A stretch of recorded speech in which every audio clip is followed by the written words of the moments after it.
اما اکوی عزیزم کتی پشکوهی وای خوجان من در بینه چقدر منظره های زیبا دیار کزدان یکی از ممکن بهشت باشد در روی عالم. من این بینید این منظره بینید این بینید من اکوی عزیزم کتی من امروز ما سعید و گشت داریم. با سبب شما با وای شما با سبب شما در همین سبب مایه خدمت شما اکوی عزیزم زنده باشید. من ببینه منظره زیبای طبیعت همه قدر کوی جا کندن مردم همه قدر آباد کرده است. ما شکر این وطن میکنیم. شکر این وطن، شکر همین دیار میکنیم.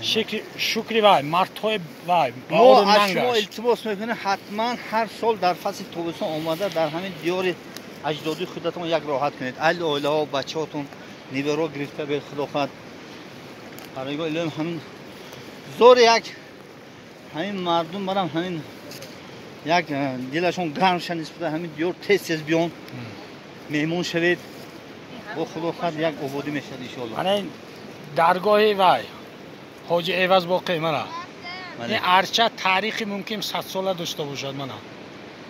من ببینید چقدر طبیعت زیبا. ارچه خدا رحمتی آدمای یکم آدمی که لطه بسته بودن خدا رحمتی آدم خود همین جا لطه بستن. خداوند رحمتشون کنه. امروز ببینید چقدر کلون شد. ما فکر می‌کنیم خدا همین چیز تاریخ میشه برای تمام مردم.